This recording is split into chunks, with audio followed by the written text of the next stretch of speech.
bersua kembali. Dari negeri di bawah bayu, kerajaan GRS berazam tingkatkan jalinan kerjasama demi kemajuan negeri. Terus ke Kota Kinabalu bersama Enisia Daulus dengan butirannya. Enisia. Benar, Atika. Kerajaan Gabungan Rakyat Sabah GRS akan terus bertingkat jalinan kerjasama dalam membangun kemajuan negeri dan rakyat Sabah. Ini seiring dengan Hala Tuju Sabah Maju Jaya SMJ yang memerlukan permuafakatan antara tunjang utama dalam mendukung kepimpinan ke arah mencapai matlamat SMJ dalam GRS. Pengerusi Badan Perhubungan UMNO Negeri Sabah, Datuk Seri Panglima Bung Mokhtaruddin melihat masih banyak yang perlu dilakukan ke arah merealisasikan SMJ. Ada sedikit kemajuan yang telah dilaksanakan, cuma masih belum dapat didampak oleh rakyat sebab kita pun baru 1 tahun lebih dan insyaAllah kita akan pertingkatkan dari masa ke masa.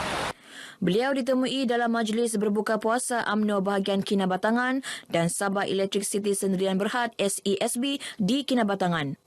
Dalam majlis berkenaan, SESB menyumbang RM15,000 kepada Mahat Stafiz Arama Kampung Warisan Kinabatangan serta RM5,000 untuk Majlis Daerah Kinabatangan, manakala UMNO Kinabatangan turut menyampaikan sumbangan kepada lebih 300 penerima. Kerajaan akan terus melaksanakan pelbagai inisiatif dalam merancangkan semula industri pelancongan negara selain membantu penggiat industri yang terkesan sebelumnya. Ini diterjemahkan melalui program sesi Jirayawara Geran Supadan Sektor Kebudayaan GSSK dan penyampaian bantuan kewangan kepada penggiat industri pelancongan.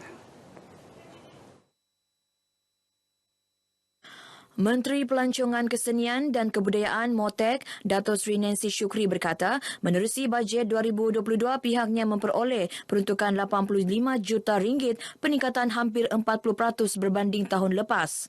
Kita mahu supaya penggiat-penggiat industri ini, premis-premis mereka diperbaiki supaya kita dapat bersiap sedia untuk menerima pelancong, dan kita mahu supaya apabila pelancong ini datang mereka akan menggunakan, orang kata word of mouth, untuk berkongsi dengan orang ramai mengenai keadaan yang berlaku di Malaysia ini.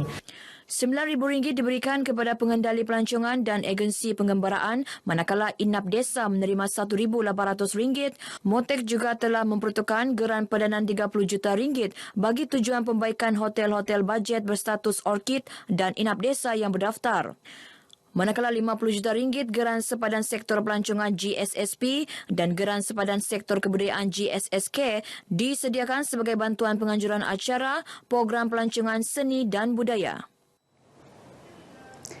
Rakyat diingatkan agar terus menjaga keselamatan kesihatan daripada risiko jangkitan COVID-19 meskipun SOP pandemik tersebut dilonggarkan menjelang Mei nanti. Meskipun SOP tersebut memberikan lebih keselesaan, namun menjadi tanggungjawab setiap rakyat mengelak sebarang risiko jangkitan.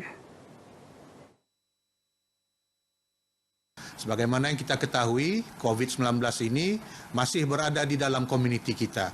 Namun, dalam keadaan kes yang semakin stabil, maka dengan itu kerajaan telah mengumumkan kelonggaran-kelonggaran yang telah dibenarkan. Jadi marilah kita mainkan tanggungjawab kita sebagai rakyat Malaysia, jagalah risiko jangkitan COVID-19 ini agar kehidupan kita akan terus lebih rasa selamat dan juga selesa. Pada Rabu, Menteri Kesihatan Khairi Jamaluddin mengumumkan beberapa kelonggaran SOP COVID-19. Antaranya pemakaian pelitup separuh muka di luar bangunan dan kawasan terbuka bukan lagi kewajipan namun atas pilihan. Selain itu, mengimbau semaya sejahtera untuk memasuki premis atau tempat awam tidak lagi diwajibkan. Jabatan Pengangkutan Jalan JPJ diminta untuk memperketatkan pemeriksaan ke atas pengangkutan awam sempena musim perayaan Hari Raya Aidilfitri. Ini disuarakan Presiden Persatuan Pengguna Bijaksana Pantai Barat Sabah, David Chan. We urge JBJ will conduct a special force, task force, during the holiday seasons. If the special task force can conduct a brief test for the driver. David bercakap kepada RTM selepas membuat tinjauan di Pasaraya CKS Kota Kinabalu. Hasil tinjauan mendapati terdapat kekurangan bekalan minyak masak paket dan gula.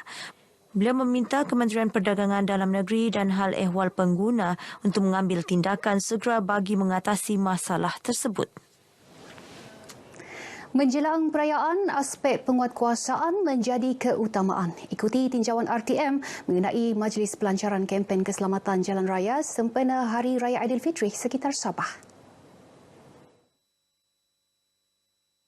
Di Semporna, Ketua Setiausaha Tetap Kementerian Kerja Raya Sabah, Datuk Muhammad Jasmin Julpin menasihatkan pengguna agar utamakan pemanduan selamat, banyakkan bersabar dan hormat pengguna jalan raya yang lain. Kita harapkan program ini yang bertujuan untuk meningkatkan kesedaran di kalangan pengguna jalan raya, iaitu termasuklah pemandu, pembonceng, penunggang motosikal dan basikal.